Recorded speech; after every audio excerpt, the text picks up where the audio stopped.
Back now on Triad Today, and before we get to the roundtable, a quick shout out to the good folks at Senior Botanical Garden for hosting us here. Try out their website, look at it, but better than that, come on out to the garden. You can have your weddings, receptions, meetings. It's a great place. And now, to our roundtable on my immediate right, but always a political left, Ogie Overman, the great broadcaster and journalist, socially distanced behind him. We held over David Daggett from his segment with Griff and Samuel, talking about Safe Sober, and then of course Keith Granberry, founder of Helping Hands Consultants. Guys, in an effort to get more young adults vaccinated, President Biden is partnering with Anheuser-Busch to offer free beer to those who get a shot. At a time when binge drinking and drunk driving is still a big problem among young people, as David well knows, does this campaign send the wrong message, Ogie? Well, I'm not crazy about it, but it's just a shame that we have to bribe people to get vaccinated. It's not as bad as West Virginia's giving out guns, for crying out loud. Guns, yeah. David, I mean, on a serious note, I mean, you fought against drunk driving and whatever. Does this send the wrong message? Yeah, I'm not a fan of it. I'm not a fan of these sort of gimmicks in general. But the flip side is we got to get people vaccinated if we're going to get over the hump and get past this thing. Keith Granberry. I don't think a beer is going to get somebody in the seat to get vaccinated. A job, maybe, a real job, but not a beer. All right. Speaking of vaccinations, a former Durham County deputy is suing the sheriff's office for requiring that all employees get a COVID vaccination. When the deputy refused, he was subsequently fired. Now he's going to sue. Who wins this lawsuit, Ogie? I think the Sheriff's Department. I think it ought to be mandatory. Any law enforcement officer, they're in contact with the public all the time. Get the vaccination, for crying out loud. Mr. Daggett. I agree with Ogie 100%, but the interesting legal issue is the Sheriff's Department's a governmental organization. The Sheriff's Department is one of the only organizations that's specifically mentioned in the Constitution. Can the government force that? If it was a private organization, a non-constitutional organization, I think it's an interesting legal question. Interesting. Keith? I think the guy who's suing, even though I think he should be fired for that, but I think you cannot, if it's not mandated for the government to give these shots out, how are you going to fire someone when something is not mandated? I don't know how they do right. that. Just as a disclaimer on this, as we know, the argument that a lot of people are using, among other things, is that it's still not experimental necessarily, but the COVID vaccinations are in emergency use, not permanently approved by the FDA. So a lot of people are sort of standing behind that for good or bad. A Virginia teacher was suspended for speaking out against a school policy that requires educators to refer to their students by the pronouns which reflect their gender identity.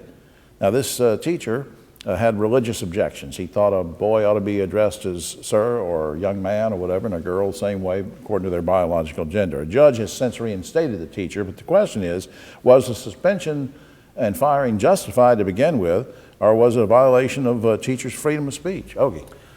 You know, they always hide behind religion when they have these ideas that go against the mainstream of society. It's always some religious objection, some obscure passage in the Bible. But Ogie, I wouldn't call all these 15 different names of gender identities pronouns. I wouldn't call that mainstream yet. Why couldn't you say girl or boy, man or woman? If you were to identify with a woman, call her a girl.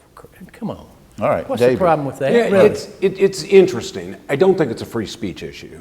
I do think that society is continuing to evolve and unfold on these issues, and we need to evolve and unfold with them, both as a practical matter in the classroom and as a legal matter in the courts. When I was a child, we wouldn't be talking about it. Today we are. When I was a child, there were some race issues we wouldn't talk about. Today, thank goodness we are. So we continue to evolve and shape society, and I think that's a good thing. And Keith, some of the folks who are transgender or identify with a different gender want to be called they, referred to as they, in a plural, or I don't know. It's what are your thoughts on this? I think I want to go with Dave when he talked about race and kind of bring this home.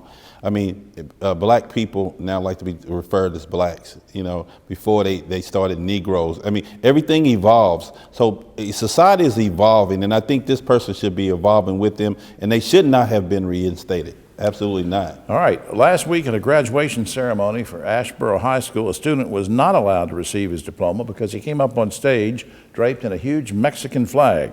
And of course, wearing a flag violates dress code. You can't do that. You can write things on the mortar boards, but not wear anything else.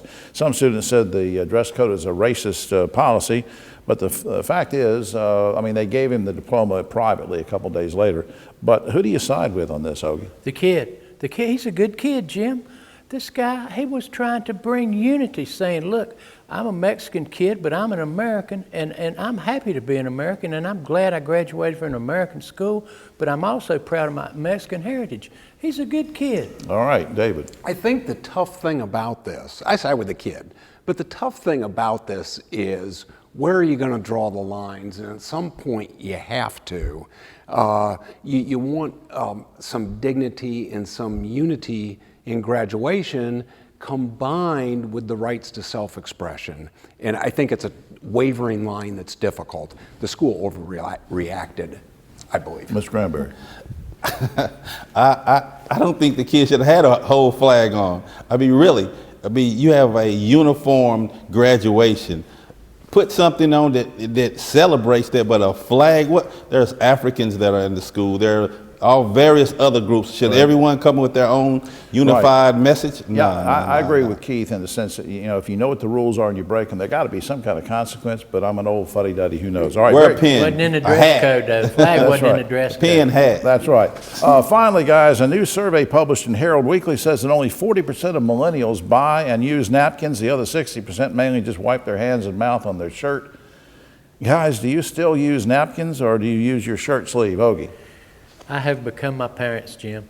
What is this generation coming to? David. Hey, you can use that. Men should Do you wear share? handkerchiefs. That's right. No, I can't believe how many need it? times I've agreed with Ogie Yeah. today.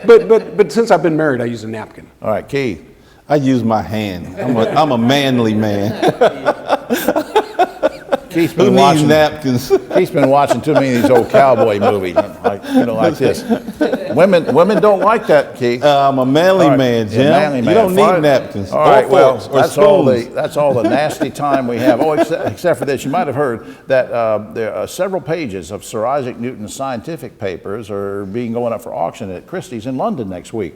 Now, a lot of experts say, well, those scientific notes of Sir Isaac Newton will go for well over $1 million. Others say, no, it's going to be like 800,000, proving once and for all that whatever goes up must come down. It's a gravity thing. Did you get that? Semi-clever. I don't like all three of you. All right, we'll be back next week.